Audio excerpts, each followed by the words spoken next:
Good. They're like getting them now. Don't know about that. Plus, it's nice because it's a bunch of baby food. Wait, is the elephant making that noise? It's a mouse. Oh, might be. It sounds exactly like wind chimes. That's crazy. I don't know what that is. It's I the shit. I just know understand. she likes it. There you go.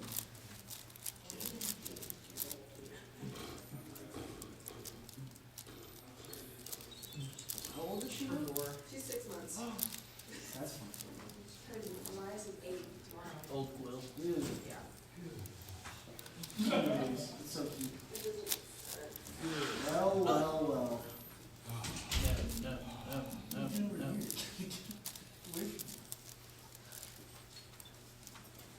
Oh, she's gonna break. I'm a big man, me alive. I hope it breaks. That would make it more exciting. How much do you weigh? You're like 190 something right now, right? I just got to 198. You small me with If you drop 8 pounds then, I'll have then we should wrestle. I've gained like 10 pounds in basketball. Really? I've been in the same weight class, 250 plus, man. 250 plus. The big Yeah, I'll put on 10 and then I'll join you guys. Dude. You got the offensive line in there. Honestly. I don't think I could be offensive line anymore. I just don't have enough pent up like anger. You can be. You have That's pent up the thing. anger? I don't think I do. Oh, That's I the thought you secret, said you Cap. did. No, I'm I always was. angry. I don't think I could be O-line anymore. I was like, you go on D line, but that would be like D line's like better for offensive, for like Yeah. just And like. you'd be more even keeled and Yeah. people would try to like, you know, do something dirty on you, you just laugh. Dude, I knew this guy in football where he had all these tactics to intimidate the other team. One of them is he would just start snarling at him and just point out their QB and just.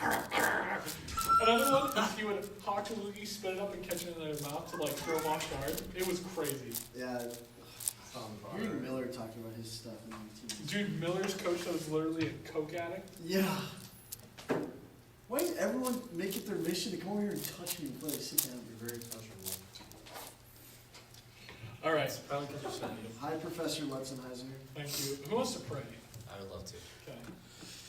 Lord God, we're just so grateful for this wonderful day that you've made. Lord Jesus, I pray that you would just speak through Ivan as he teaches us what he knows about the Freemasons, Lord. I pray that his knowledge on the subject would, he would just be able to communicate that to us, that we would maybe learn something from it too, and have that available for if we need to use it in the future.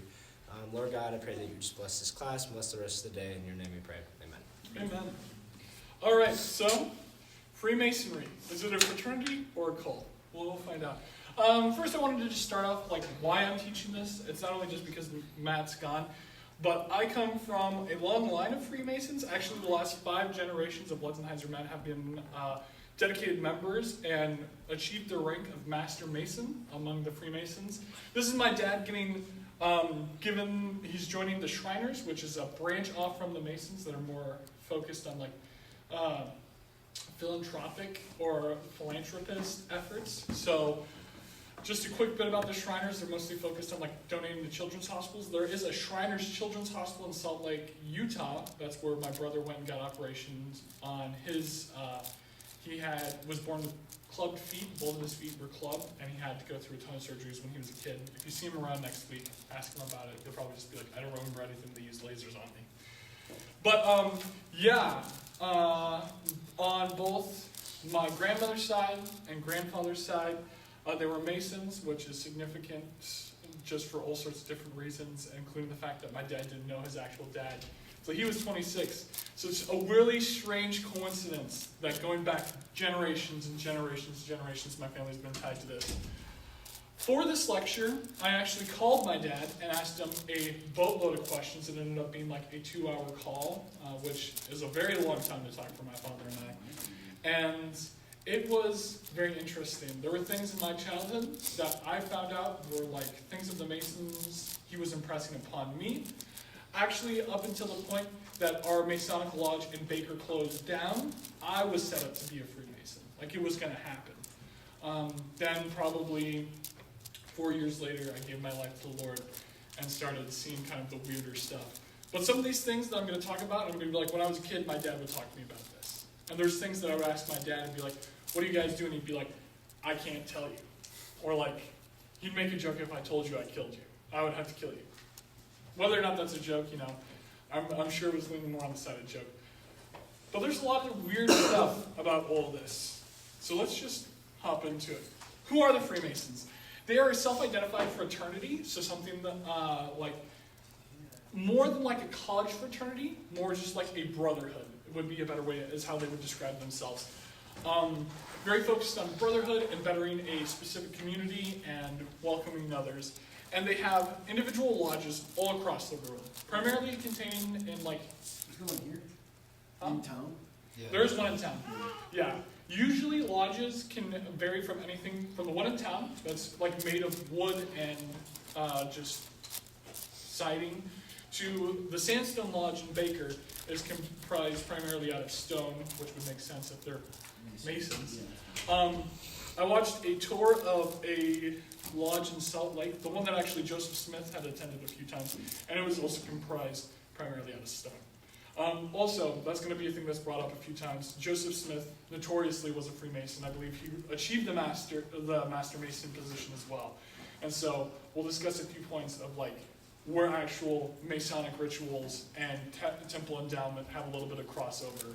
Just a heads up, a study found that 10% of the temple endowment crosses over with different known Masonic rituals. Some people would classify them as a secret society. They're not really that. A classic Mason saying to this is, we're not a secret society, but a society with secrets. This is kind of like one of the sayings that people will pop off of, like, it's not a religion, it's a relationship. It's very corny, overdone. Almost every video I had watched on Masons, they'd say this. Whether or not it be something that is practiced instead in lodges to be a response to questions, it's just there. Freemasons claim that they exist to help members grow and improve their lives through self-improvement. There's a lot of talk about Freemasonry and then ending as like a Master Mason or just going through life as a Mason. It's very focused on helping yourself and your brothers in this group. They will also, as we'll find later, deny that they are a religious organization or even a cult, but that is even debated within their founding members and some of their manuscripts. Historical and mythological origins. The historical origins of Masonry is understood to come from ancient stonemason guilds or unions. In medieval times, we would form a guild of pastors, perhaps, where I would train people who were younger than me in the secrets of craft to being a pastor. Instead, it was Masonry. I would hire on an apprentice, so let's say I've been a Mason for like 25 years, I'm in this guild, and Dylan goes, I want to be a Mason. I would say, okay, you're my apprentice, I'll begin to train you. This type of relationship is also seen in contemporary unions through a journeyman and the person above them, their apprentice, or the journeyman and their apprentice. And this formed a more fraternal type feel, and the stonemason guilds went away from this idea of being simply just a trade thing to a more fraternal thing. So there was operative and inoperative Masons at one point in time would be a term they would use. Most Freemasons are inoperative Masons, and it doesn't really matter anymore. Sorry. I thought I got a text from somebody else. It was a TikTok notification, which is also very important. The earliest recorded Masonic event tied with the Freemasons is the opening of the Grand Lodge of London in 1717. Lodges would originally meet in different halls or just people's homes to discuss whatever they discuss, which we'll go more into detail later. But this was like a big deal because it was a brick and mortar building opening that kind of like cemented, like, boom, this is the earliest like recorded history known to the public of the Freemasons. They were also very pro-Enlightenment. Many Masonic manuscripts say that they originally started to gather to discuss the Enlightenment. 1717, that's a pretty crucial time in European history, as things such as reason, relative truth, all these things are coming out. From my research, I gathered that Masons had mostly philosophical discussions. Actually, as we go on further, we'll find out that the talk of politics and religion is actually outright banned in a lodge. That if I were to go into a lodge and say, oh, I think this theologically, a leader of the lodge would be like, hey, we're not supposed to talk about that here. And just kibosh the conversation. In conversations with my father, he said that politics actually got discussed a lot more than they should have, but it's not supposed to happen. That it just coincidentally came up. The mythological origins of Masons are somewhat secretive, but some myths are public. The main one we're going to discuss, they actually, as you become inducted as a Mason, they perform this ritual involving the biblical figure Hiram Abiff.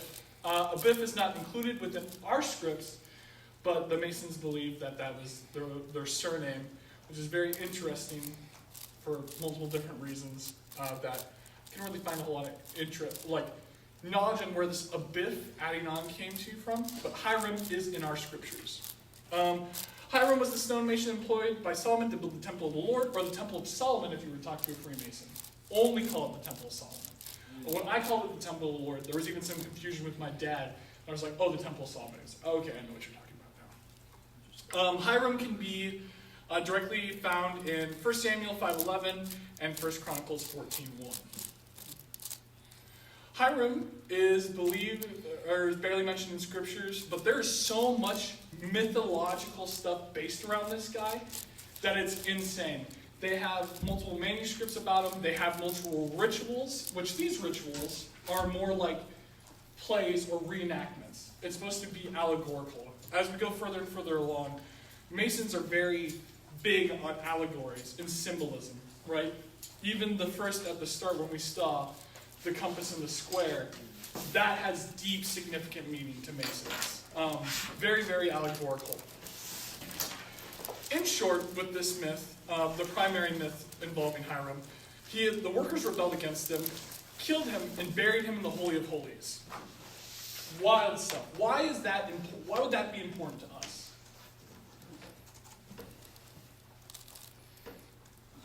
What is the Holy of Holies? Maybe that'd be a good place to start. Why this would be significant to a Christian. It's the place where God was, and no one was supposed to go in there, Yeah. except for the high priest. Yeah. Hiram also, as we know, is not from a Levite background. And so this place that is completely of God and life and beauty, to have somebody buried beneath it, does that not, like, we're starting to see some where the more occult things are. Saying that Christians don't even know that something can slip past this secret knowledge of somebody buried beneath the Holy of Holies. That's pretty significant. I brought this up to my father while we were discussing stuff, and he was like, I don't understand the big issue. And then I explained, like, man, the Holy of Holies is, like, super significant. It, like, represents Christ. It represents this place in the garden. Like, it is significant through Scripture, the tabernacle, everything. It can point back to this dwelling place of God where God and man interact. And to have something dead underneath that, that's not from a Levite background, pre-Christ, is insanity. It was like, but it's just not that big of a deal. So, there were multiple things where I pointed something out to my dad, and he went against Christian logic. Mainly just for the background that my dad is not a Christian, has somewhat of a Christian background, I believe Presbyterian or Lutheran, but this meant nothing to him. He didn't really care. I also, out of curiosity, they have this somewhat obsession with the Temple of the Lord, Temple of Solomon.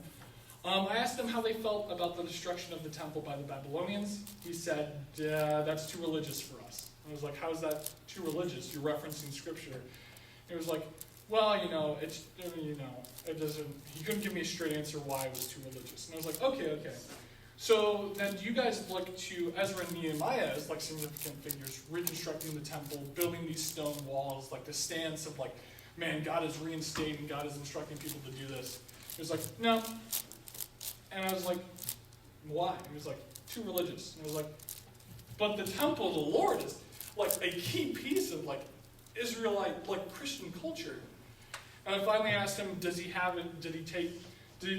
think a Mason would take offense to Christ prophesying that the second temple was to be destroyed? And he said, now that's far too religious. Christ, doesn't really matter with what we're doing.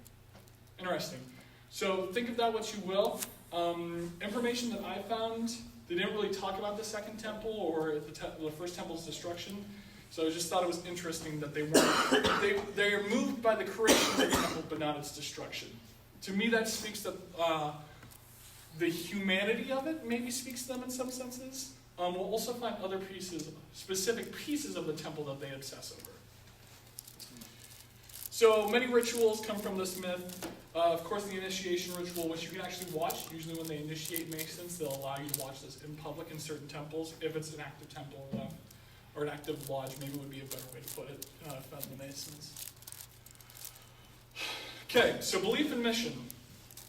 Masons seek to become better people through teaching and being good community members of society. The use of this word chivalry is very important. Yes, Caleb? If they want to separate themselves so far from religion, why would they even have like some sort of religious beginning? Why don't they just choose something else? We'll get into that. It's crazy stuff. I had 30 minutes of this phone call I had with my father was a debate. So we're going to have a lot of fun with the separation of religion. Chivalry is very important. Is anybody familiar with the Knights of Templar? Okay. Surface level. Okay, the Knights of Templar pretty much existed as Christian knights that escort people to the Holy Land and protect the Holy Land. There are some Freemasons who actually say that the Knights of Templar are also a significant piece of Masonic rituals and culture and things like that. The information I found on this is very limited. It comes from one of their specific rites, which we'll talk about rites later. But chivalry is this idea of treating people very well, being an upstanding community member to protect and this, that, and the other. And we'll see some other chivalrous in the sense of knighthood things reflected later on as we discuss some vocab words that the Masons use. They have their own ideas towards sanctifications through the imagery of ashlars. This was very significant. And sanctification is also specifically chosen. Inside a Masonic lodge, you will find two rocks. One is this vaguely rectangular prism-shaped rock, very rough and gross and not any work done to it. And just down from it, perfect, geometrically perfect, engraved with the Masonic symbol in it. This is to represent you before or when you become a Mason, and when your journey on earth ends. All this time in between, you're grafting, cutting to become what they define as perfect. This idea of sanctification resonates so deeply to a Christian perspective, or Christian adjacent, or Christian cult would be a better way to say it, that Joseph Smith infamously has a quote of, "I am a rough rock rolling down the hill. And as I go down, pieces are knocked from me and off me, and I'm becoming perfect." And that's him describing Mormon Latter-day Saints sanctification. Obviously, the piece he drew between, and even more just solidifying the allegorical ideas of the Masons. But their own process of sanctification through moving up in membership, being charitable, being an upstanding community member, defined by their morals, I may also add. All these other things. They're not always called ashlars. Something that I forgot to mention is all Masonic temples have their own type of lingo and words, and they do rituals at different times. So when I asked my father, what are ashlars, he said, "What the are you talking about?" And I said, "The rocks." And he said, "Be more specific." And I was like, "The rough rock and the smooth rock." Oh! He was like, "That's what they mean. We didn't call them that. We just called them the stones." And I was like, okay.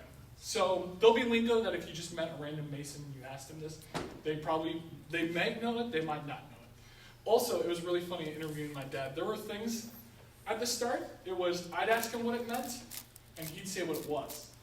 And I had purposely organized my questions to get deeper and more tell me what you actually know, Michael. And it moved from him telling me to him saying, "Well, what does your research say of this?" And so, out of respect for my father, I wasn't going to be like, "No, you tell me first." So some of this might be slightly skewed because of their secretiveness, but we know that much of this has been leaked. You can find this stuff pretty easily. It seems really accurate. I wouldn't be surprised if my dad lied to me to protect his Masonic secrets, because that's a thing they do. But this seems to be relatively, not relatively, but credible information. If it wasn't credible, I wouldn't be presenting it.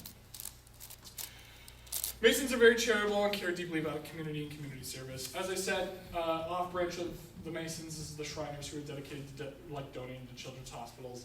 You may have grown up in a community where Masons did like big feeds, or just they hosted events in the temple and stuff like that. They're similar to Mormons on the outside.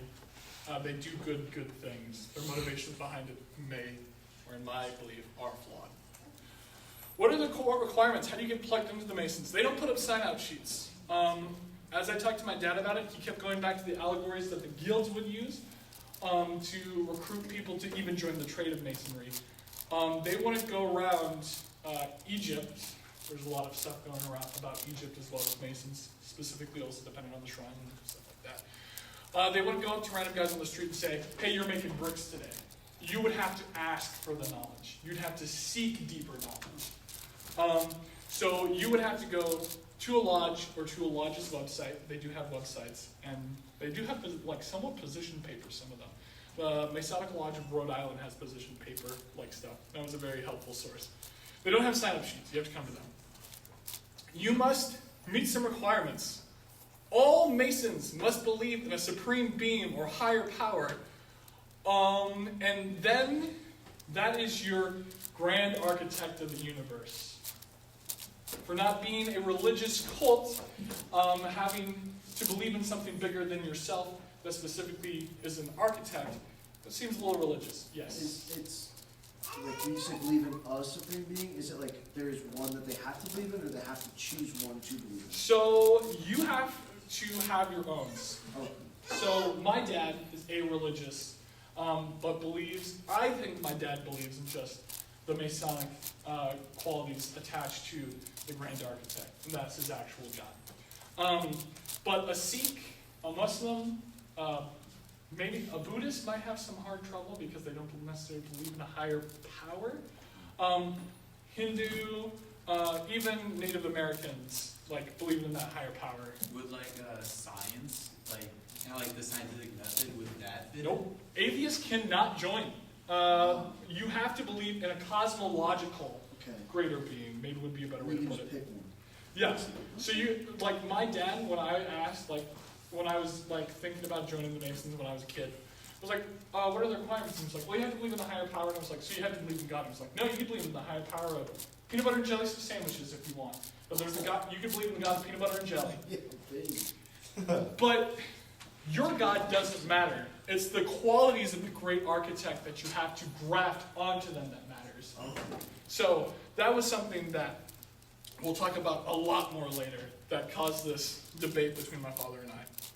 Most traditional lodges only accept men and non-Jews. The ones that accept non-Jews are very, very traditional. There was a big move in the 80s-ish that people of Jewish descent and Jewish background came and enter. But for a long time, they did not accept Jews. So a lot of conspiracies towards the Masons actually revolves around anti-Semitism and stuff like that. So you will then be investigated, specific use of word, and interviewed for your character. When I said the word investigated, my dad immediately said, yep, that's right. And so it's a very, maybe dramatic terms, but I think it's used intentionally because they have members watching in the community. It was a very strange process. I didn't get much more information than interviewed and investigated. But they'll sit you down and they'll vote. You'll read a little bit, and they talk about this in the book, I think, how they vote, and pretty much it has to be voted on. You get a white ball and a black ball. And everybody votes, and you put your white ball in for no, and your black ball in, or your white ball in for yes, your black ball in for no. If you get blackballed, you will not be accepted. And then we'll go to round 2 voting. And if you're blackballed again, you can't do it. So, very interesting voting practices, especially that it has to be unanimous. But member ranks. You go from apprentice to craft to master mason. There's also a head leader of the Masons. My dad would not tell me what their name was. And in my research, I found out what their name was. He was kind of like the leader of the lodge, but it slipped my mind. I asked if that was the Grand Mason, and my dad said no. I think Grand Mason or Grand something like that is right. But Master Mason is like what normal people who've been in there for a while get. There's rites, which have other rituals and other beliefs. The most popular is the Scottish rite, which most of my family is from. That's where the whole 33 degrees comes from. We're not going to get into all that because we're going to start using the word a lot more as we go on. Esoteric, which is complex, little-known knowledge. Scottish rite stuff is very esoteric. It's very difficult to understand without the full picture of Masonry, which they try to keep secret. And it would extend this class far too long, and it's not necessary for what we're trying to do here. There's also the York Rite. I couldn't find a lot of information about them because my dad didn't know, and Scottish Rite is just the biggest one. Bless you. There's other organizations associated. Primarily, the one in the United States is the Order of the Eastern Star, which is just the women's Masons. So my grandmother and I think my great-grandmother were part of the Order of the Eastern Star as well. Sacred symbols and religious connotations. We're going to start with the main three, which is the plumb bob, or the plum, which is, if you look it up on your computer, you can find it. These are all going to be Masonic tools. The plumb bob stands for true dealings with fellow man. The square is honest work and with attention to detail, or, as my dad said to me, it's not cutting corners, it's no BS. The level, all men are equal in the lodge. This was something that was very strange to talk about. As Christians, we see all men as equal, and that's it. Masons do not see all men as equal outside of the lodge. And that's mostly for material value, and because of societal reasons, very much an Enlightenment idea of there's the haves and have-nots. So how can we be equal anywhere else in the lodge where we shed those identities and just become Masons? Weird thing that we didn't discuss a whole lot. This is one of those things that I asked my dad what it was, and he wouldn't tell me until I told him what I thought it was. The cable tow, which is a large, just cable or rope that it represents how far you've come along as a Mason. That sanctification we saw with the Ashlers. And so people go into different lengths, have different lengths of it, the cable tow and stuff like that. It seemed, I don't know if my dad meant this, so don't quote me on this, it seemed like there was a ritual where you quote things as you went along the cable tow to represent your Masonry stuff. That's speculation. That could also just be a sandstone lodge thing, not a worldwide lodge thing. This is the crazy one. The trestle. A place where the architect would place their blueprints. Why do you think this trestle would be significant with the things we talked about thus far? Is this the place where they put the blueprint of the Temple of Solomon? They would put it there. I was going to say it doesn't have like altar. Something like to relate with an altar. The trestle is their altar. Oh, sure. You go into some temples, and they will be open to specific biblical passages. They're not religious, though, guys. And on the trestle. And the grand architect, whenever they are drawn, there's a famous painting of them where it's an interpretation of Christ with a compass and a rule and the square on the trestle. Some trestles, this is how altar-like they are. Usually a trestle, like we make trestles where I work with my dad. And it's just two sawhorses and big old piece of wood. They have trestles that are triangular shaped, padded on top, and a kneeling bench right next to it. Oh, sure. Not religious, though. So this was one of those things where I asked my dad, is the trestle an altar? And he said, you could maybe think of it that way. And I was like, what do you put on the trestle? And he was like, books sometimes, stuff like that. So the trestle is most definitely an altar. This is where the occult stuff starts to really pop up. One thing that I didn't put in here because I couldn't get a straight answer was the Lewis. The Lewis is another Masonic thing used. It's pretty much a pulley system. It has significance to me because going back for 5 generations, there's always been a man in the Letzenheiser family with a middle name or first name Lewis. Even my dad's middle name, my oldest brother's middle name, my grandpa, great-grandpa, Lewis. I asked my dad if he thinks that there was significance, that was a specific tie. He said, I wouldn't be surprised, but I can't say yes. Oh. Are we speaking like a magic 8-ball? Dude, it was crazy. The square and compass, which is what we saw with the G in the middle, they stand for moral uprightness and self-control. Okay, that's fine. The G, this is another part where my dad and I had some animosity on the meeting. I said, what does the G stand for? He said, what do you think it stands for? So I'll ask you all the same thing. What do you think the G stands for? Yeah. God? Any other ideas? Yeah. Geometry. I have geometry up there. Just reading them. And literally anything.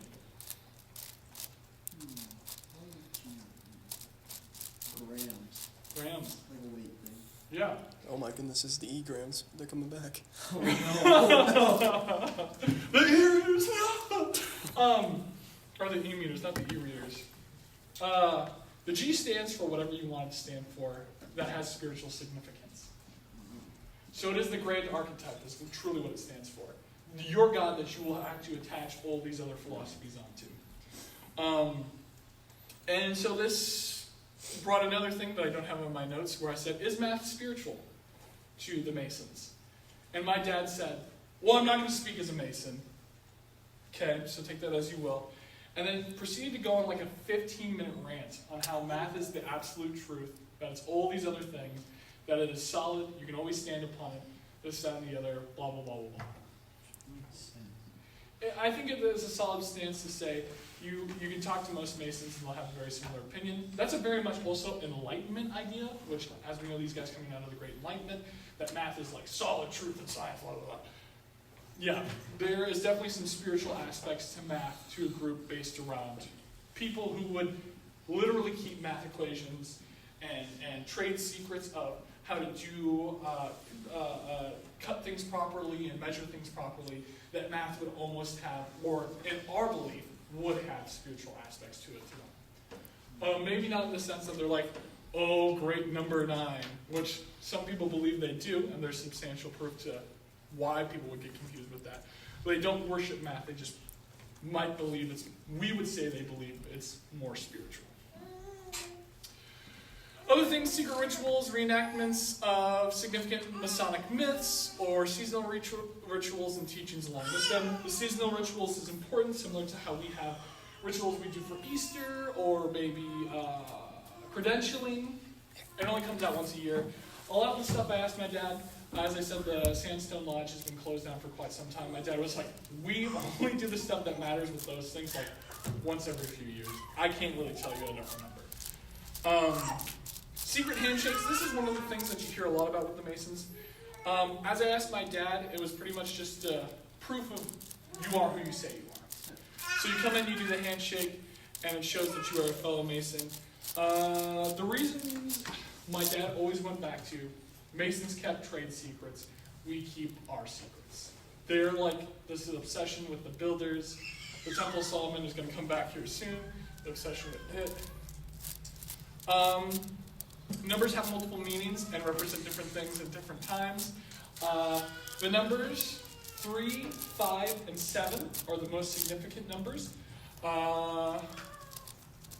Yeah, so obviously 3 represents the plumb bob, the compass, the level, amongst other things that my father wouldn't tell me. 5 represents the senses, and other things my father wouldn't tell me. And the 7 represents the arts. And that was something my dad said. I'd never heard the 7 represents that. So these things have, this is where the esoteric thing comes from, where these things have tons of different weird meanings and different significant things. Something interesting about the Sandstone Lodge, the lodge where I went for my mother's funeral, my great-grandpa's funeral, weddings, different parties, was as you walk up the stairs to get into the Sandstone Lodge, it goes 7 stairs, space, 5 stairs, space, 3 stairs, space. And my grandparents lived right next to the lodge, and my dad would always ask me to go up the stairs and count them as I went up and tell him how many stairs there were. Fun stuff, y'all. Here's just a few other things. This is going to go back to chivalry a little bit. There's Tylers, specifically one Tyler per meeting, which is this guy who stands at the door, sometimes equipped with a sword. Yes. No, I'm just wondering, what about the all-seeing eye on the back of the Oh, yeah. I didn't include that because it just wasn't brought up in all my research, but it really is just, it represents the Grand Architect, Pyramid of Giza stuff. They like Egypt a lot because it is architectural marvel. Yeah. So I thought that was common knowledge, so I didn't include it, but yeah. Tylers stand at the doors and make sure that eavesdroppers don't pull up and people who aren't supposed to be there aren't there. Sometimes equipped with a sword. My dad said that their lodge didn't do that. And if they are equipped with a sword now, usually it has a blunt edge.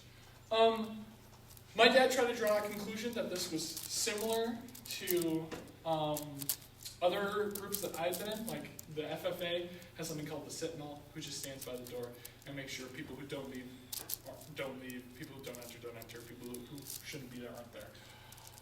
But the issue is, FFA meetings aren't secret. Yeah. We're not giving our Sentinel a weapon. And then there's Cohens. Now all you know, because you're learning this, we are all Cohens. It's an old English or Irish slang term for an eavesdropper, somebody who's just nosy. Also, I'm going to cut to the chase in some senses and just say, what they discuss in meetings, outside of rituals and stuff, we don't really know. My dad just told me they had business parts and then other parts. So, if you've been waiting to write that down, there it is. And even like with further research, it would pretty much just say, they taught on their myths, or they taught philosophy, or discussed philosophy. It was very vague. And I'm assuming all this was taught within the aspects of Grand Architect, we're all equals, all these things we've already talked about before, and how to be upstanding, upright citizens, according to their worldviews. The East represents something significant on a spiritual level. When I asked my dad why the East is significant, he said, where does the sun rise out of Ivan? And that's all he would tell me. So there's obvious deeper representing with the Eastern Star, the sun, all this other stuff. But my research could not bring me to a proper conclusion. It's a more well-regarded secret, apparently. Religious connotations. We've already discussed this a little bit, but the Temple of the Lord, Temple of Solomon. Great Work Commission, blah, blah, blah. They also take a lot of pride that they've built a ton of churches. And that they call their lodges temples. Not religious, though. This is the part where this is actually secret, that it's one of the secrets that have split. The pillars of the Temple of the Lord. So there was 2 pillars outside the Temple of the Lord, and I don't know if Scripture names them, but I don't believe it does. This is more like Talmud, esoteric knowledge type stuff. Named Boaz and Jachin. They have many meanings and are defined as esoteric, literally defined as esoteric. And represent esoteric thought. And more like dualistic thought. My dad, when I asked my dad what they stood for, he said, it's been a while since we've had a lodge meeting. I think they represent the sun and the moon. But then you'd find ideas that they represent earth and the stars. And this and that. And night and day. And light and darkness. And so it's like, it represents duality in some senses. Deeper meanings towards that, without getting into the super conspiratorial, crazy stuff that isn't super credible, I wouldn't know. So, hence the reason why I'm not delving deeper into other meanings, because it's not knowledge that is applicable to this class. When Masons meet, oftentimes they will have an indistinct prayer. So they'll open the meeting, go on this big, long prayer, and the individual members are supposed to think of the great architect, but it's their individual great architect. Not religious. And then dedicate that prayer to them. The video I watched of the tour was given by a bishop within Mormonism. Crazy. And this guy was like, yeah, this other guy, he's probably thinking about Vishnu, and this one's thinking about Allah, but I'm thinking about Jesus. Interesting. There's some strong implications to that I did not feel comfortable with. That really starts to show the occult bubbling up. Are you guys seeing this? As we're talking, it goes from community members to, oh, maybe they're a little religious. Okay, they definitely are religious. Oh, this is becoming blasphemous. Indubitably blasphemous. There's specific funeral requirements as well. My grandfather was buried in a specific way, and his funeral was held a specific way. That's why it was at the lodge. My great-grandfather's tombstone has the square and compass engraved on it, and my father's will as well. I was too little to remember all of this, so I didn't get to ask a whole lot of questions when it came to all the different things that they have to do. They also do this big long prayer and end it with something going to the supreme lodge above. For not being religious, you have your own section of a heaven, maybe? Interesting. Maybe. These are things also that I was saying to my dad. It's like, for you guys not being religious, there's so much religious connotation. He was like, yeah, but we're not a religious group. We're just a group that happens to be religious. Just like you're not a secret society, but a society with secrets. It's a denial of identity. They talk about new birth when you become a Mason, and that's when you begin the Masonic sanctification through charity and good deeds. And your religion is the basis. Hold on, this might be a mistypo. This was like 9 o'clock work. Oh yeah, your religion is the basis, but Freemasonry is the enhancement. This is the RTX upgrade, supposedly. Gnosticism. Oh yeah, this is shaders on your religion. They're putting all these extra rituals, morals that they define, by the way, may I add, all these different characteristics onto your God, for the sake of like equality in the lodge to discuss the things they discuss, from secrets to teachings, current world events, philosophy, things like that. This is where the cult stuff, in my mind, began to be solidified, and the things that come along with it. We're going to talk a little bit about the Grand Architect of the Universe. What time does this class end? 45. 45, okay. I thought it ended at 30, so I was like on crunch time. The Grand Architect of the Universe is simultaneously all gods, yet its own God. My dad kind of disagreed with this question in voice. But as I discussed it more and more, I was like, well, how is my Grand Architect Christ and the Trinity, but somebody's could be Allah? That's not equivalent. Those aren't the same God. He was like, well, they're both the Great Architect. I was like, okay, but the Great Architect does this in a singular form. They have their own characteristics outside of like our scriptures. He was like, yeah. He was like, so the Grand Architect is a separate God. No, it's both of those gods. But those gods are the same God. How could they be the Grand Architect? He was like, it removes things. It makes you free. It makes you equals. No, in my mind, these gods, like the Trinity, God cannot be equal to Allah. God is higher than Allah. Allah is not real. Vishnu is not real. And it's like, it's not like that. And I was like, literally how you're describing it to me, my research is saying it is like that, though. And he was like, no. And that, I think, is like a form of the occultic brainwashing, right? Of like, no, all the gods here are equal and valid. Yeah. Was there concept of like an afterlife or hell then? I think from the knowledge I have, hell is probably left to internal individual religion, but the Supreme Lodge in the sky is like a unified belief. So my dad has a lot of weird. We're gonna go on a Mikey rant. My dad has a lot of weird, different spiritual beliefs. Because my dad is a spiritual guy. He just is indescript about his beliefs. And so something he'd talk about in the army a lot is this idea of like, there's this field specifically for cavalry soldiers. Fun fact, my dad was also in the military for me. And so when he gets to heaven, in his interpretation, that is blasphemous and all sorts of different things, he'll get to go his own spot. And from my research, it seems like the Masons believe the same thing about the Supreme Lodge. That this gets you actually your own section of heaven. Would I say this with a ton of confidence? No.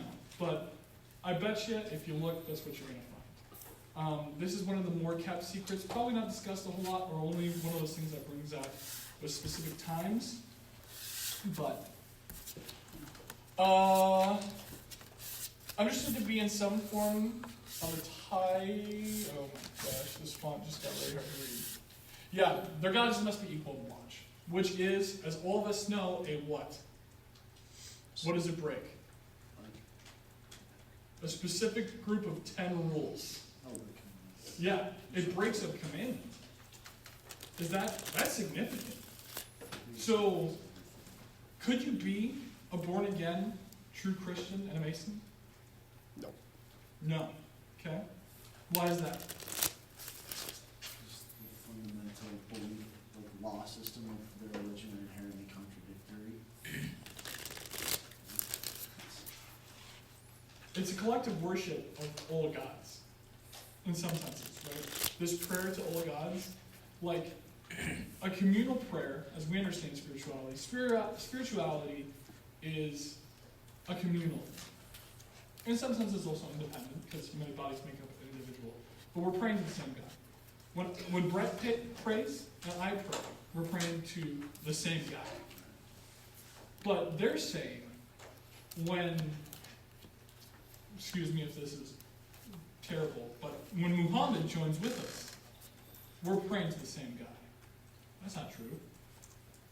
When I can't think of the tradition they like in your name. When they pray with us, we're not praying to the same guy.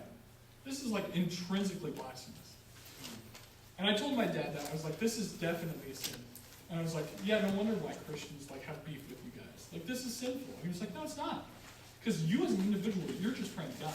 They're just praying the exact same prayer at the exact same time as somebody else. Like, that's not real. Like, they're praying to nothing. It's like, that's fine if you think that. But you have to respect it. I was like, I respect them. And they can believe what they want to believe. I'm just saying, like, spiritually, this is not the same thing. I was like, no, spiritually, it is the same thing. Very animistic. And this is like where it kind of devolved to me being like, no, Dad. I'm not saying you're going to hell. It probably is unless he gives his life to the Lord. I'm just going to be honest. But this is quantifiable, simple, evil stuff, right? There's no question about it. This title leads to the idea that all gods are real and equal. Again, this is where the real cult stuff is. So, I ended off the session with 2 questions to my dad. Why are Masons secretive? And what happens if you tell? My dad went on this big long rant that was actually really educated. I don't want you to walk away from this when you see my dad on Friday be like, yeah, this guy's a sinner, he's going to hell. Michael's a great guy. I really love my dad. He's a really good dude. He'll probably be really weird because he's very much an introvert. But he's a good dude and very well educated. I don't want you guys to walk away with this to be like, oh, his dad's an idiot. He's a very, very smart man.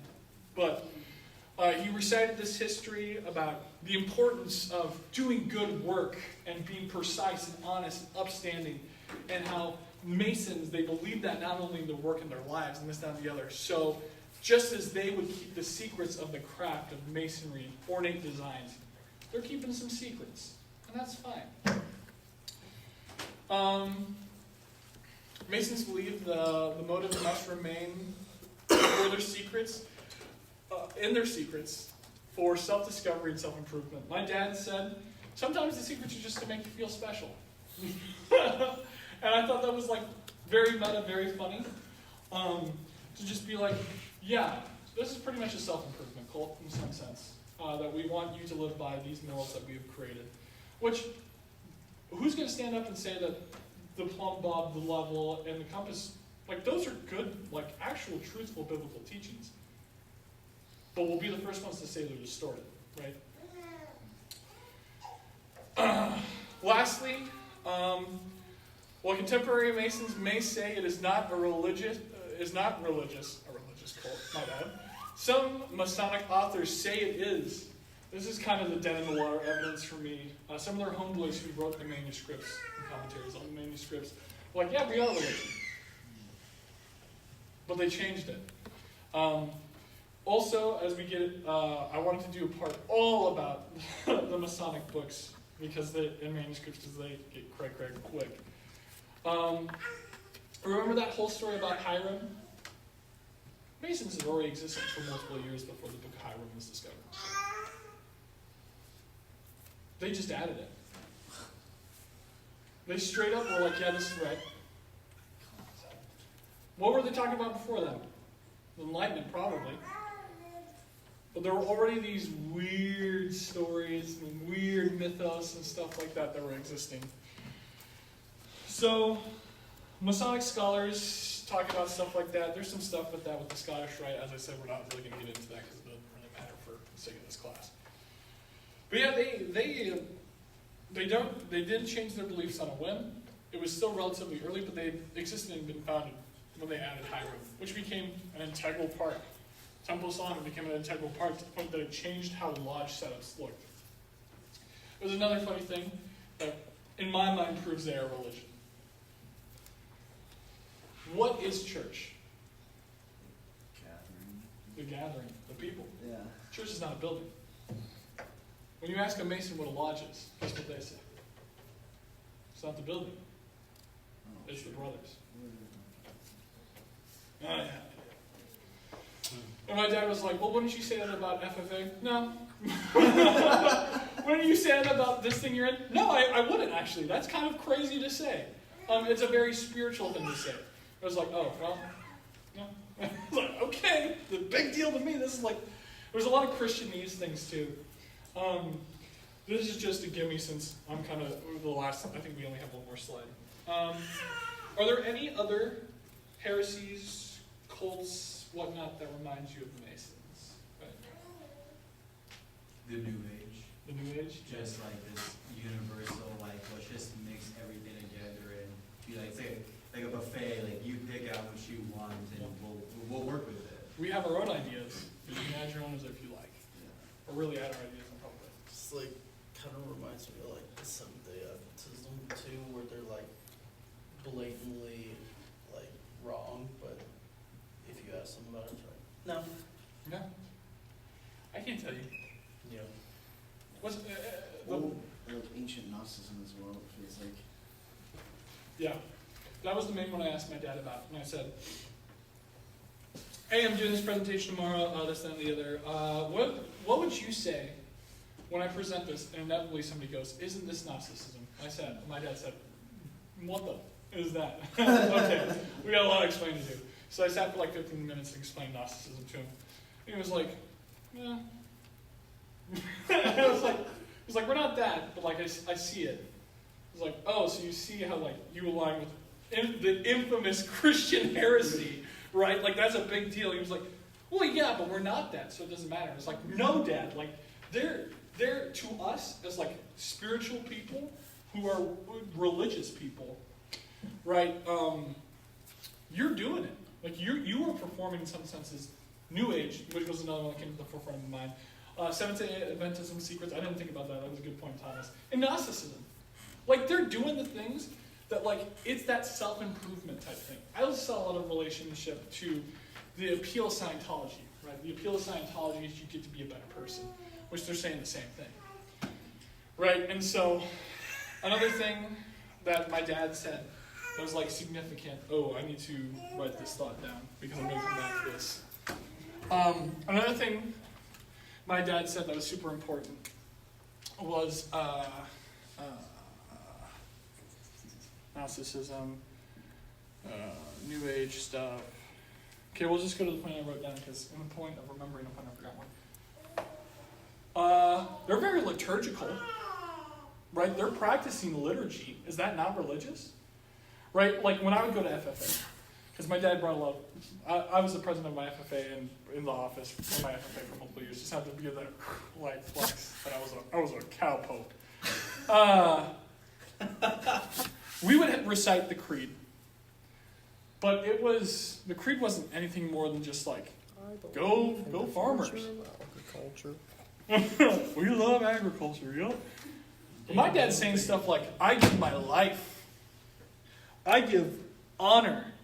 I promise to live by these predetermined morals.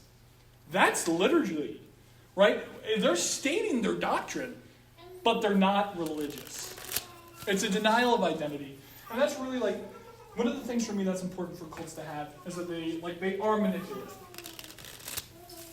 And so, I'm probably one of the, I'd say I've gotten better, but I'm probably one of the least charismatic Pentecostals just around. I just feel that way. Like I lift my hands in worship, But usually it's not because I'm like, oh, Holy Spirit, I'm just like, I'm doing this outward act of worship. It's that I'm being moved to lift them. I've spoken in tongues. Don't question my validity. I could be credentialed. I'm just not. Where was I going with all this? Now I made the joke and I forgot. Remind me what I was saying? Liturgy.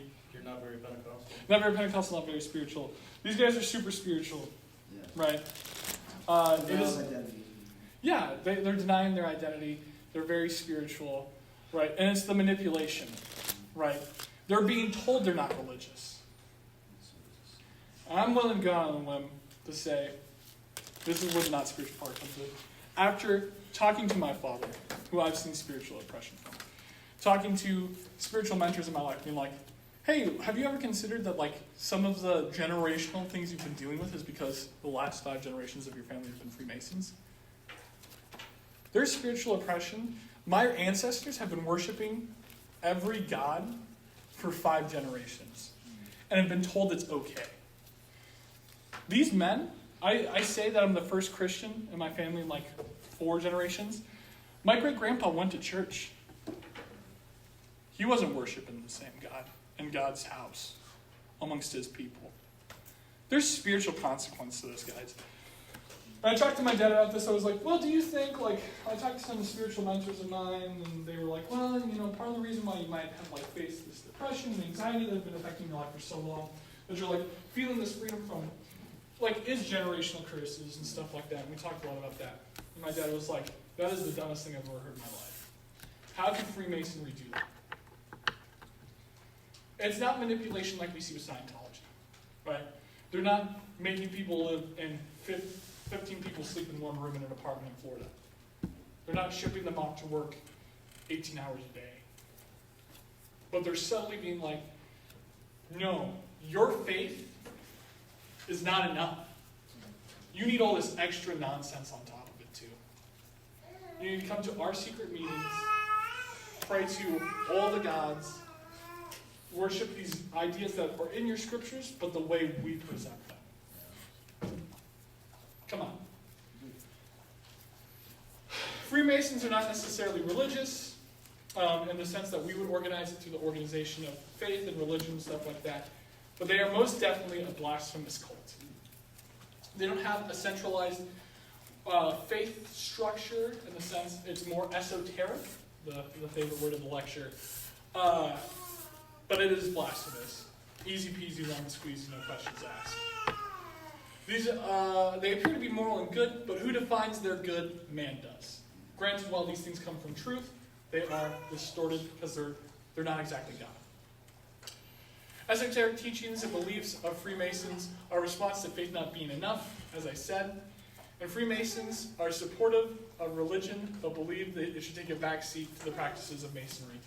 One of the things I constantly talked to my dad about was that I was buying into a little bit, not fully on one half of it, but fully on other half, was he was like, man, when you come in here, like, politics, your political affiliation, your religious affiliation doesn't matter. You're equal. I was like, I'm all about equality. If you know anything about me, I've had the misfortune of discussing politics with me for more than 5 minutes. You know that I might be a little bit more radical than other people politically. So that appealed to me, that there could be this place where we gather and you're not judged for your political affiliation. But the reason why they have this is because they believe politics is the cause for mostly every war. Oh, that's true, I agree.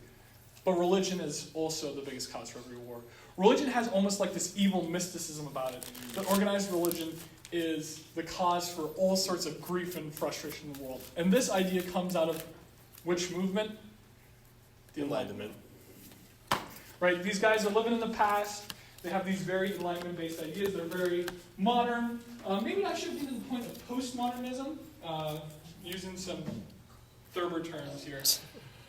I don't know, what do you guys think? Do you think they're modern or postmodern? Well, it's almost like both. Yeah. Because they want to view math as like the fundamental foundation of origin, which probably is somewhat linked with binary code. I've heard that, like spiritualism and math. And then, but also, every truth is accepted as long as the grand architect dominates the syncretism.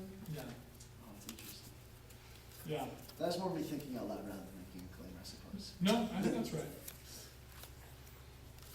I would say it's also both, because it's not like, it's like subjective truth, which would be postmodern, but like Eli said, like mathematics is like the absolute truth, and like the grand archetype is the absolute truth, so yeah, I would also say it's both. I would agree. I think that their foundations of ideas are based in modernism, but their acceptance policies are far more postmodernistic. Because one of the things that my dad did champion, and that I think, I mean, it's a cult, so maybe we shouldn't champion it, was that men of all race, religion, now, most of the time, are accepted. And there's even a movement, a very micro movement, that some atheists should be accepted into Freemasonry, which at that point is just like, come on. Like, it's just strange. So, do you guys have any thoughts on all this? I know we're like 15 minutes to the end. What are some observations and thoughts you have? Or questions? I'll try to answer them to the best of my ability. Maybe I just call my dad. Like, hey Dad, we're doing the lecture. It might be. Do you think some people join Masonry because it's like an acceptance of like, not necessarily who you are, but like they will accept anybody, and like, oh, you can help yourself be better.